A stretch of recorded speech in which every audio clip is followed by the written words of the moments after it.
Maayong gabi kaninyo mga kandusanan. Ako di ay si Doktora Darna ang inyong magtatambag. Mga kandusanan, aduna kitay Little Cinder nga taga Claver, Surigao del Norte.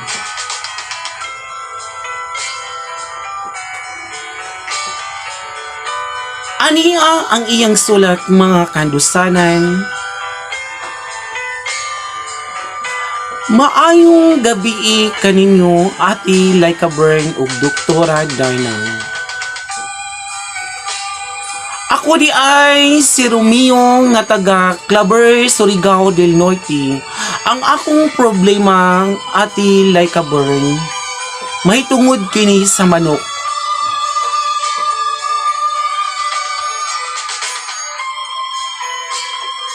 Ang akong manok ati Laika Bern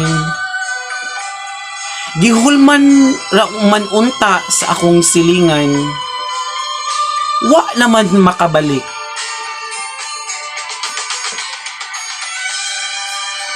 Nagpaabot ko sa 5 ka adlaw, abi na kog iuli kay abi na kog iyang hulamon para lang ipatakal dito sa iyang bainga manok. Ati Laika Bern niabot man lang og 7 ka adlaw wa man gid nakabalik ang akong manok. Ambot lang ati Laika Bern unsay nahitabo sa akong manok. Hantod bang karon wa gid nakabalik.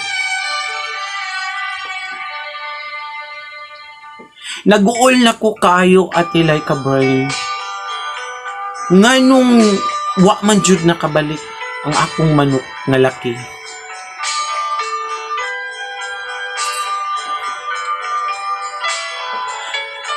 Ako siyang giadto sa ilahang kaugalingon ati Laika Bern. Di naman siya kabalo mo atubang nako. Ambot ngano. Magtago-tago naman siya, iya naman kong taguan. Ambot unsa may iyang nakaon at Laika Bern naguul ko ug giunsa niya akong manok. Iya naman siguro tong gisabaw. Gisagula naman siguro nito niyag kapayas.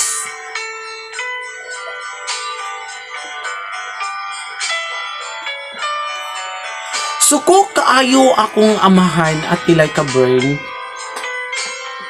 Ngano daw akong gipahiram ang manok. Naabade ko no'y manok nga ipahiram. Nitugot manggod ko at Laika Bern kay sa sobra ka close nga mo. Ang iya manggod ingon ako nga magpaliwat lang siya. Nga ipatakal sa iyahang baing nga manok ang akong laki nga manok ati Laika Bern. Ambot nga no ati Laika Bern nga nung wa man jud niya gibalik ang manok. Perti naging sukua ang akong amahan kay gumikan sa manok nga wala gid niya giuli. Mahal baya ka itong bahog ato ati Laika Bern, mahal pa sa bahog sa tao. Kay palangga lagi ka ito nga manok, kay maura to nag-inusara na mong manok nga laki. Ati Laika Bern, unsa may angay na akong buhaton sa akong silingan ug sa akong amigo nga silingan pagyud nako. Nganong wala man gid niya gihuna-huna ug uli ang akong manok. Unsa man ni ate Laika Bern, ipaabot ko ba ni sa barangay or sa purok president? Ate Laika Bern, palihog in taon tambagi ko sa akong problema.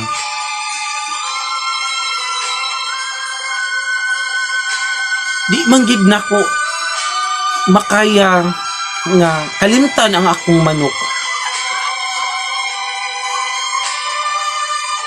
At ilay kaber na tingala na lang gid intaho na ang akong amahan. Kadto di ay sinabaw nga manok at ilay kaber nga iyang gidawat. Mao naman itong among manok. Bantog ra nga pila na kaadlaw hangtod karong kauli.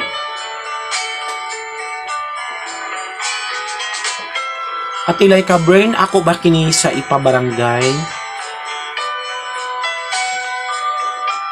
Palihog ko at ilay ka brain, tagaig pagtagad ug tambagi ko sa akong problema. Niay ning akong manok nganong wala makauli. Maayong gabi diha kanimo, Romeo. Ang problema nimo mahitungod kini sa imong manok nga wala makauli. Hulaman naman di ay ni. Imo na siyang giadto sa ilang pagalingon di gid siya kabalo moatubang nimo. Ang problema diha, Romeo, kay nakakaonom pud ang imong amahan. Ani inyong manok. Nahimo in taong inosente ang imong amahan o kabalo imong amahan nga gisabaw na di ay ang inyong manok. Ang angay nimong buhaton, ipatawag siya sa purok president